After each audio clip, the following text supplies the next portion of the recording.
네, 오늘 두 번째 시간이죠. 교회사. 이번 교회사 주제는 유대교회의 멸망과 초대교회라는 내용으로 오늘 나눌 예정입니다. 이 시간에 우리 청소년 신학원 4월 6학기 청강 하시는 랩런트들을 참석했는데 기도하고 오늘 두 번째 시간 시작하도록 하겠습니다. 하나님 아버지 감사를 드립니다. 교회사의 그 모든 내용을 우리가 이번 학기를 통해서 듣고 또한 나의 현재의 상황과 또한 앞으로 회복해야 할 교회 그리고 내가 이 언약을 어떻게 전달해야 될지에 대한 그런 중요한 내용을 확인하는 시간으로 인도받기를 원합니다. 하나님 이 시간에 성령께서 역사하시고 영안을 뜨게 하시고 또 미래를 미리 볼 수 있는 그러한 축복된 시간 될 수 있도록 역사하여 주시옵소서. 예수 그리스도 이름으로 기도합니다. 아멘. 네, 랩런트들 오늘 유대교의 멸망과 초대교회라는 제목으로 오늘 나눌 텐데 우리 이 시간에 PPT를 보면서 우리 보도록 하겠습니다.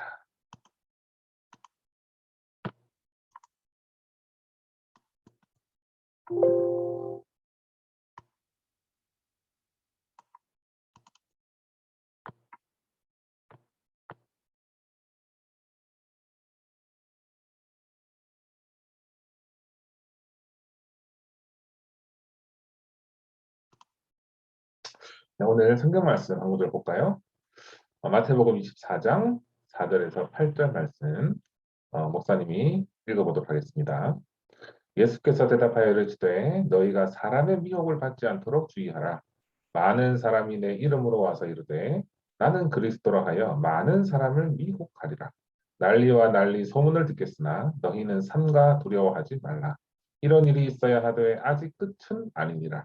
민족이 민족을 나라가 나라를 대적하여 일어나겠고 곳곳에 기근과 지진이 있으리니 이 모든 것은 재난의 시작이라. 아멘. 자, 우리 먼저 서론적으로 교회사를 우리가 이해를 해야 될 이유가 있거든요. 거기에 대해서 잠깐 나누겠습니다. 자, 먼저 역사 속에는요, 오늘과 미래에 대한 답이 있어요. 오늘과 미래에 대한 답. 자, 역사 속에서 오늘을 볼 수 있죠. 또 미래에 대한 답이 있기 때문에 그렇습니다. 자, 역사는요, 반복되고 있죠. 성경에 일어났던 일들이 지금도 세상에 일어나고 있음을 우리는 확인하잖아요. 볼 수가 있죠. 자, 어떻게 볼 수 있죠? 교회가 세워지고 또 무너지고 이단이 많아지고 또 오늘 읽은 내용에 보면 4절에 5절에 어떤 말씀이 있죠? 음, 내가 그리스도라 하여 많은 사람이 미혹한다. 그런 말이 있듯이 지금 뭐 전 세계에 내가 그리스도다, 내가 하나님이다라고 하는 이단 교주들이 많이 있죠. 특히나 우리나라에 누가 있죠? 신천지, 또 하나님의 교회, 뭐 통일교 등등 있지 않습니까? 그만큼 속이고 있다는 것이죠. 그게 역사는 반복되어 왔어요. 또 복음 중심으로 살았던 그런 나라들은 굉장히 성하고 흥하고 했는데 그것을 놓쳐버린 나라는 어떻게 됐어요? 다들 지금 무너지고 있죠. 영적으로 무너지고 있음을 우리는 보고 있습니다. 자, 그래서 깨닫지 못하잖아요, 복음을. 그러면 또다시 재앙이 반복돼요. 복된 교회, 복음 누리는 교회를 회복하지 아니하면 재앙은 반복되거든요. 자, 유럽의 교회를 보면은 지금 어떻습니까, 여러분? 여러분들 좀 들었는지 모르겠어요. 자, 지금 이슬람교나 기타 다른 종교에 팔려나가기도 하고요. 또 술집으로 바뀌기도 하고요. 뭐 클럽으로, 그렇죠? 바뀌기도 하고 교회의 원래 역할을 못하고 있음을 볼 수 있습니다. 또 한 해 몇백 개씩 교회가 문을 닫고 있는 거죠. 그래서 그 나라, 유럽에 있는 그 나라들이 지금 어떻게 되고 있나요? 거기 있는 사람들이 전부 다 마약에 빠지고 중독에 빠지고 또 정신병에 시박해져가지고 곳곳에서 재앙이 지금 일어나고 있잖아요. 자, 그래서요, 여러분, 서론 내용을 통해서 확인해야 될 게 있어요. 복음 가진 사람, 복음 가진 교회, 너무 소중하다. 그래서 여러분들 너무 소중한 존재. 알겠죠, 여러분? 자, 세 번째로 깨닫는 소수의 사람들은요, 시대를 움직였어요. 옛날이나 지금이나 깨달은 소수의 사람들은요, 시대를 움직였거든요. 자, 나중에 우리가 그 인물들을 살펴보겠지만, 루터와 같은 사람, 또 칼빈과 같은 사람을 통해서 종교 개혁이 일어났고, 무디, 웨슬레 등 믿음의 사람들을 통해서 종교화된 그런 교회에서 복음을 회복한 교회로 바뀌게 됩니다. 또 많은 사람들이 복음의 영향을 받게 되는 축복을 누리게 되었거든요. 자, 하나님은 렘넌트 7명, 또 선교사, 전도자를 통해서 시대를 움직였고 또 세계복음화를 지금도 진행하고 계십니다. 그 속에요. 누가 있어요? 나, 저와 여러분 있어요. 자, 이 세상에 과연 복음을 깨달은 사람이 몇 퍼센트나 있을까? 0.1%것 같아요. 그죠? 그 안에 우리 르멘트들이 있다는 거 잊지 마세요. 그렇기 때문에 복음 누리기만 하면 돼요. 그러면 하나님은 여러분들 반드시 시대를 바꿀 치유 서밋으로 세워줄 수 있습니다. 자, 그래서 오늘 내용을 볼까요? 자, 유대교회의 역사를 첫 번째로 우리가 나눌 텐데, 자, 포로 시대 이전, 어떤 포로 시대냐? 바로 바벨론의 포로 시대 이전에 족장 시대, 광야 교회, 또 솔로몬 성전 이렇게 있었는데, 자, 족장 시대에 지난주 여기 나왔죠? 아브라함이 단을 쌓고 예배드리고 또 아들 이삭을 제물로 바쳤는데 식량을 대신해서 제사를 드리고 예배를 드리고 그게 뭐였어요? 가족 예배. 아브라함 가족 예배가 시작되었죠. 또 그리고 광야에서 어떻게 누렸나요? 새 절기 중심으로 성막 중심으로 교회가 시작되었습니다. 그렇죠? 자, 그리고 다윗이 기도했죠. 성전 건축해야 된다. 그 성전 건축에 대한 기도가 응답된 것이 언제? 솔로몬이 성전을 지었죠. 자, 그렇다면 바벨론 포로 때 이후에 어떻게 됐느냐? 자, 포로 생활할 때 교회가 없으니까, 성막이 없으니까, 그죠? 어떻게 모였겠어요? 그 안에서 회당으로 모였어요. 그 속에서 후대를 살렸겠죠? 렘넌트 운동. 자, 그 속에서 스룹바벨이라는 인물이 지도자가 되어서 포로 귀환을 할 때 다 데리고 왔죠. 예루살렘으로. 그때 성전을 짓게 됩니다. 스룹바벨 성전. 첫 번째 성전은 솔로몬 성전이었는데 파괴됐죠. 그 다음에 스룹바벨 성전을 짓게 된 거죠. 자, 그래서 이 흐름 속에 여러분들 석국시대가 열립니다. 자, 석국시대. 어디의 석국일까요? 바로 로마 시대 속. 로마의 석국. 자, 이때 바리새파, 사두개파, 그리고 에세네파 이렇게 유대교의 3대 종파가 득세했어요. 자, 나중에 헤롯 성전에 대해서 설명을 좀 하겠지만, 자, 특징이 있었어요, 여러분. 자, 율법에 굉장히 열심히였어요. 하나님 중심으로 모이긴 하는데, 그게 벗어났어요. 율법 중심으로. 영적인 것을 믿고 경건주의를 가진 사람들이 누구였냐면은 바로 바리새인들이었어요. 그런데 이 바리새인들은요 주로 모여서 공부하고 기도하고 율법을 읽고 토론하고 그런 거를 했거든요. 근데 이것이 예배인 것처럼 좀 뭐랄까요 종교 의식처럼 그렇게 발전되었어요. 음. 자, 사두개인은요 영적인 것을 믿지 않았어요. 쉽게 얘기하면요, 여러분 그냥 하나님의 역사를 믿지 않았다니까. 어떤 걸 믿었느냐? 경건해야 된다. 또한 정치적으로 교회가 사용되어야 된다. 뭐 이런 식으로 생각했단 말이에요. 자, 이들의 특징은요. 지도층에 있는 사람, 세력 있는 가문의 권력층들이 많았어요. 그 반대로 우리 바리새인들, 우리는 아니죠. 바리새인들은 약간 중산층 많았거든요. 반대로 사두개인들은 굉장히 좀 제사장 계층이라는 그런 자부심을 가지고 있었고 그래서 좀 거만했어요. 좀 정치적이었어요. 자, 또 모든 수도 예루살렘의 엘리트 집단, 대제사장, 제사장, 서기관, 또 율법학자, 고위 관료 등 이런 사람들이 다 석국시대에 모여 있었으니까 교회가 어떻게 했어요? 응? 이상해지겠죠. 자, 여기까지 우리 종파를 들었잖아요. 음, 바리새, 사두개인. 여러분 어떤 생각이 드나요? 요즘 시대에도 우리나라에도 이런 부류가 있다고 여러분 믿어지지 않나요? 생각 들지 않나요?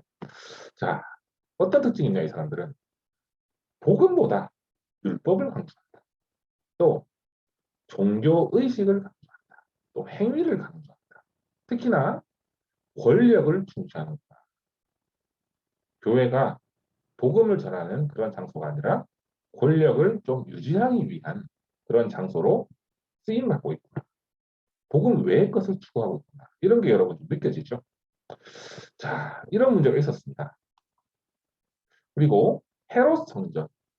헤롯 왕이요. 정치적인 의도에서 46년 동안 지은 성전입니다.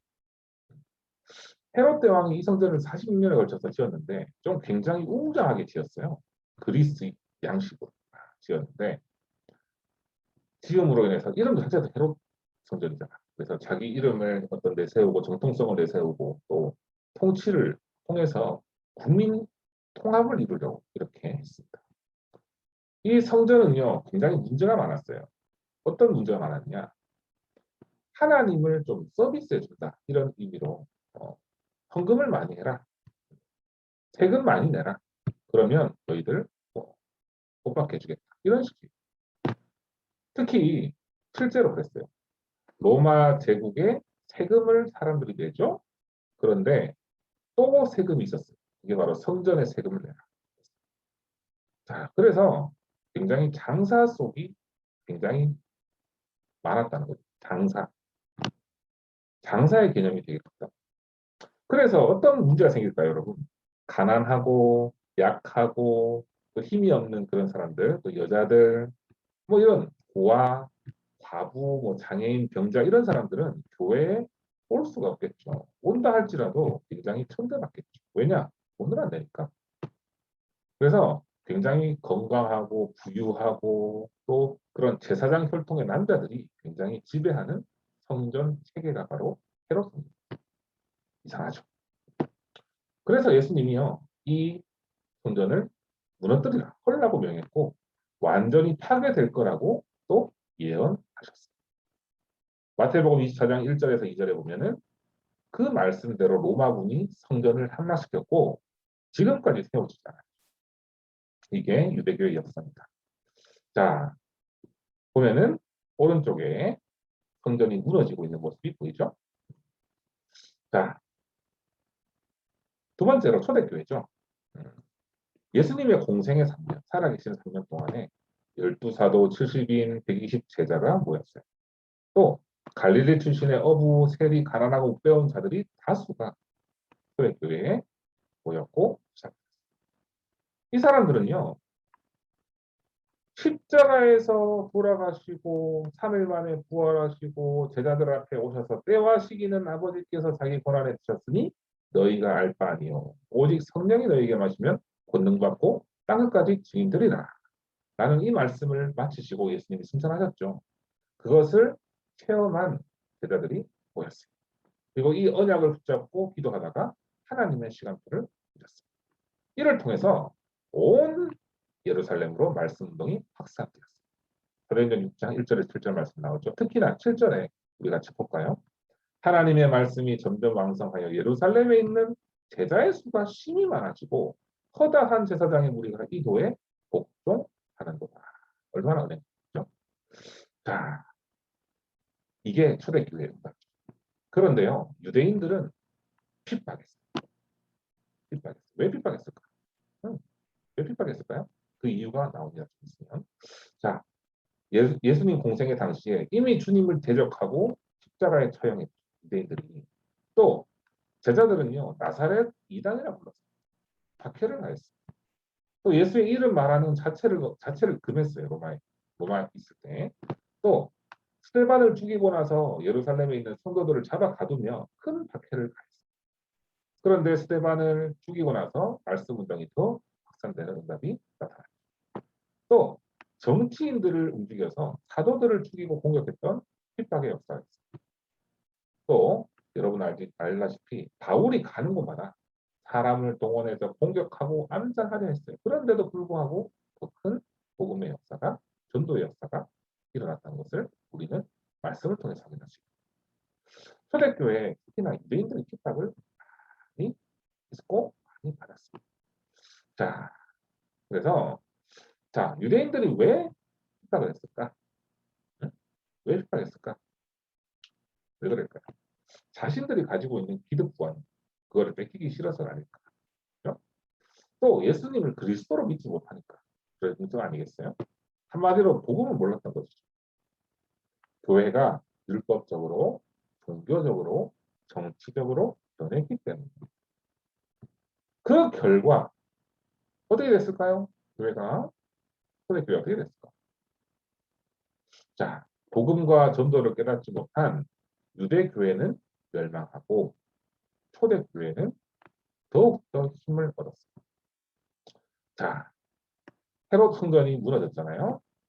로마 티투스 장군에 의해서 예루살렘 함락되고 성전이 완전 무너졌어요. 아까 읽었죠. 마태복음 24장에. 그런데 정말 가난하고 힘이 없던 겉으로 봤을 때 내실은 굉장히 강했죠. 왜? 예수 그리스도 이름으로 똥돌을 묻혔으니까. 오직 복음 말씀으로 모여서 기도하고 누렸으니까. 그런데 이 가나다라 했던 초대교회는요. 250년 만에 로마에서 기독교를 공인받게 됐어요. AD 313년에 콘스탄티누스 황제가 밀라노 칙령을 통해서 기독교를 공인했거든요. 그죠? 자, 핍박이 많았던 시대에 초대교회는 그리스도를 중심으로 모였고 제자를 통해서 베드로와 바울과 그의 전도자와 또 선교사와 또 동역자를 통해서 말씀이 흥황하여 세력을 얻죠. 그죠? 그래서 이 가난하고 약한 초대교회는 승리했습니다. 자, 오늘 주제가 뭐였어요? 유대교가 멸망한 이유. 그죠? 유대 멸망 또 초대교회. 그거였잖아요. 유대교회의 멸망과 초대교회. 자, 그러면 마지막 정리를 합시다. 유대교회가 멸망한 이유는 한마디로 교회의 원래 목적이 변질되었기 때문이다. 그렇다면 초대교회의 승리한 이유 뭘까요? 오직 복음 중심으로 모여 기도하고 생명 살리는 전도운동을 했기 때문이다. 자, 그래서 결론입니다. 우리 렘넌트들 오직 그리스도 선포하는 교회 얼마나 감사한가요? 그죠? 앞으로 미래 교회는요 더 힘이 없어질 수밖에 없을 거예요. 지금 코로나 시기도 더 그렇잖아요. 그래 보이죠? 앞으로 더 심해질 거예요.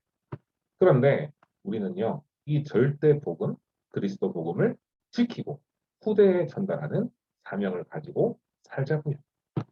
이게 오늘의 결론. 교회의 축복 누리는 우리 정신 렘넌트 되기를 주님의 이름으로 기도하겠습니다.